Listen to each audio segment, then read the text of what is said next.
अब बाबा के आगे कराएंगे दर्शन यात्रा में ये पहुंच गई केले केले कोले के पहुंच गई। अब कराते हैं दर्शन आपको। अरे जय श्री राम। हाँ हाँ वो गई मेरी बल्ले बल्ले।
ये देखिए हमारे बागेश्वर धाम महाराज जी के दर्शन करवाएंगे। तो जय सिया राम।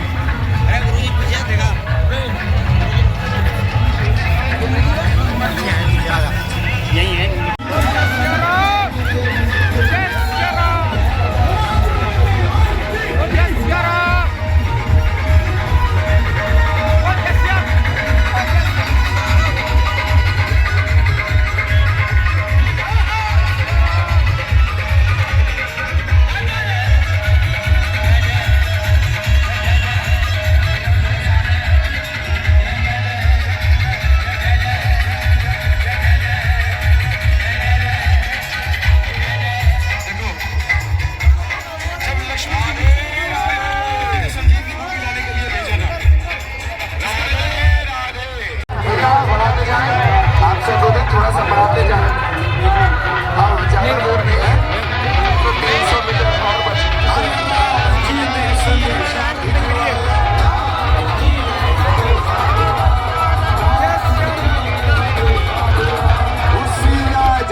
कल ठाकुर जी के दर्शन करके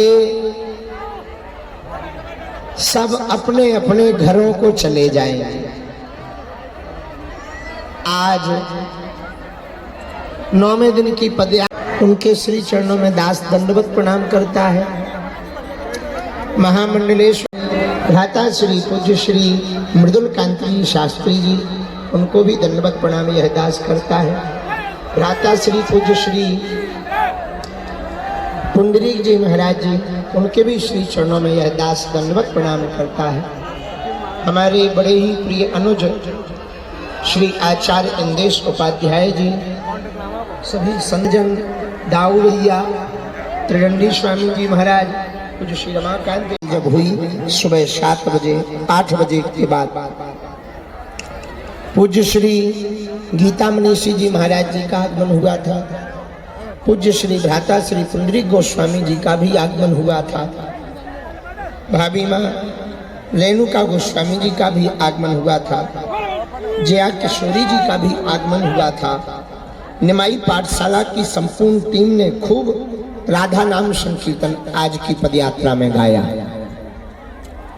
जब राजू दास जी हो या बागेश्वर धाम की पूरी टीम हो, माधवश्री माधव तिवारी भैया हो, इन सब ने पूरे पदयात्री बागेश्वर धाम के मंडल, सुंदरकांड मंडल और जहां जहां से निकले, दिल्ली, हरियाणा, अब उत्तर प्रदेश, ब्रज क्षेत्र, गांव-गांव से लोग भर भर कर आए।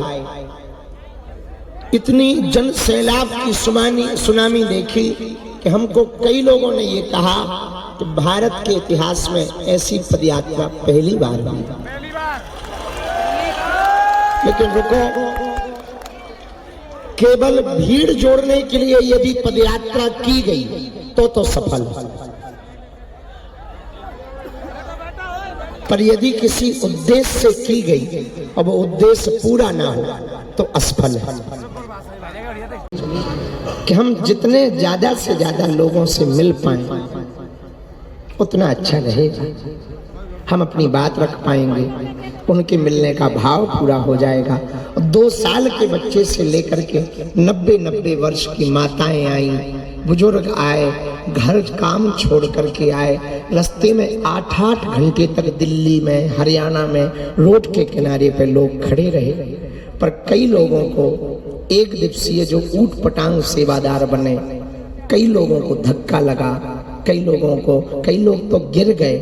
पता नहीं क्या मन में सोच रहे होंगे। इसलिए हम पदयात्रा के एक दिन पूर्व में क्षमा मांग रहे हैं कि ये भूल हमसे तो हुई नहीं है, पर ये भूल भी हमारी ही है। तो हम क्षमा मांग रहे हैं कि आप मन में कष्ट ना रखना। अब वो हो तो गया है, पर इतनी ज़्यादा भीड़ थी कि उसको संभाल पाना बड़ा कठिन था, इतना बड़ा सैलाब था। तो हम हाथ जोड़कर, नाक रगड़कर संपूर्ण ब्रजवासियों से क्षमा मांग रहे हैं, ताकि क्योंकि आप ठाकुर जी के प्राण, कोई ऐसा कोई निजी देखकर कोई कांवड़ रखे, यह भी साथ में थे उस वक्त। जो अभी गा के गए हमारे अति प्रिय जुबिन नौटियाल जी भी साथ में थे, बी पराग जी भी साथ में थे। एक बालक अपनी 60-65 वर्ष की माता जी को दर्शन कराने के लिए कंधे पे बैठाए, अभी की बात, कंधे पे बैठाए थे। तो हमारी नजर गई, हमने गाड़ी रुकवाई, बहुत स्पीड में जा रहे थे। प्रशासन की भी गलती नहीं है, वो भी कह रहे थे थोड़ा जल्दी चलो, भीड़ का बहुत दबाव पड़ रहा है। तो हम थोड़ा स्पीड में जा रहे थे, हमने गाड़ी रुकवाई, हमका जो होना होगा सो थोड़ा मिल ले। तो हमने जब बुलाया तो पूछा कि कंधे पे क्यों? बोले गुरुजी वो माता जी की आंखों में आंसू आ गए।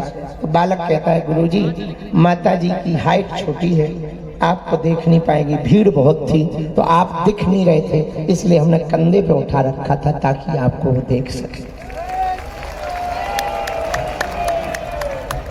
ऐसे भाव संकल्प पूरा हो जाए ताकि हिंदू जग जाए और हम लोगों को ऐसी पदयात्रा ना करनी पड़े, न लोगों को कष्ट होवे, न हमको भी कष्ट होवे, न तुमको कष्ट होवे, हिंदू जग जाए। बस इसीलिए हम आपको परेशान कर रहे हैं, पर एक वचन दे रहे, आपने जो निष्ठा श्रद्धा बागेश्वर धाम के परिवार में दिखाई है, हम जीवन भर अपने आराध्य श्री बागेश्वर बालाजी से तुम्हारी। और वो जो विधर्मियों ने साजिशें रची थी, जो RDX पकड़ा गया था, उसके बाद बहुत सख्ती हो गई थी प्रशासन की, बहुत सख्ती हो गई थी। 4 दिन तो मोबाइल नेटवर्क ही बंद कर दिए थे, जैमल लगा दिया था। बड़ी मुश्किल से जब वो तो यूपी में प्रवेश भय, जैमर खुला, तब जाकर के थोड़ी राहत मिली फोनों की। तो बहुत लोगों ने मंच बना करके फूल माला की व्यवस्था रखी थी। हम भीड़ के कारण, बहुत भक्तों के सैलाब के कारण उनकी फूल माला जिन जिन की हम स्वीकार नहीं कर पाए। भैया अब क्या कहें, अब ये तो कहें, यहाँ से हम निकले हैं, ऐसी भगवान लीला करें कि कोनो ना कोनो साल में हमारी वहां कथा हो गई।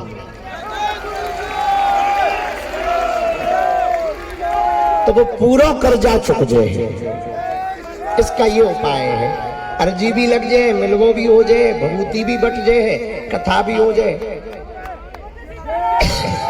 तो सभी ब्रजवासियों के चरणों में, पदयात्रियों के चरणों में खूब खूब हम प्रणाम कर रहे हैं।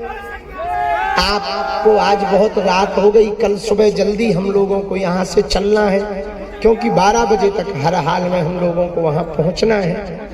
तो सभी माता भाई सब जन खूब विश्राम करो, दबा के 7 बजे तक सो, नहीं 6 बजे तक, क्योंकि 7 बजे चल देंगे तब 12 बजे पहुंचेंगे।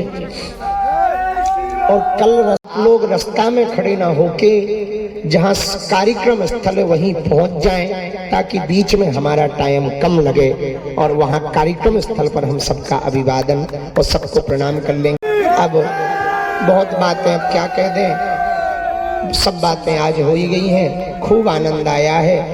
बस जो पदयात्रा का संकल्प है भगवान कृपा करें वो पूरा हो जाए।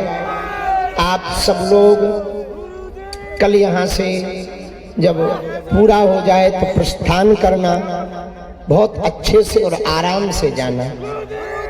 और फरवरी के 1 फरवरी से 20 फरवरी तक, 18-19 फरवरी तक हम लगातार धाम पर हैं। अभी भी यहाँ से हम धाम पर हैं, पर 1-2 दिन विश्राम करके वहाँ अनुष्ठान चल रहा है, तो वो क्रम हमें पूरा करना पड़ेगा। तो वो क्रम पूरा कर लेंगे और उसके बाद फिर शिवपुरी में कथा है 24 तारीख से, तो वहाँ भी दास को जाना है सेवा करने। पर फरवरी के पूरे की व्यवस्था हम धाम पर रखेंगे अलग से, क्योंकि यहाँ बन भी नहीं पाएगा, आप भी परेशान हो जाओगे। तो धाम पर सभी मंडल बाई मंडल को हम वकील साहब से फोन लगवा देंगे, तो धाम पर डेट बाई डेट में सबको मंडलों को बुला करके वहीं पर सीताराम कर लेंगे। अब रात्रि बहुत हो गई है, अपनी बात को हमें, हाँ माला ले लो, सामूहिक अर्जी रह गई था, रुक जाओ, सुबह नहीं लग पाई थी, सामूहिक अर्जी रह गई। दोनों हाथों की मुट्ठी बांध लो।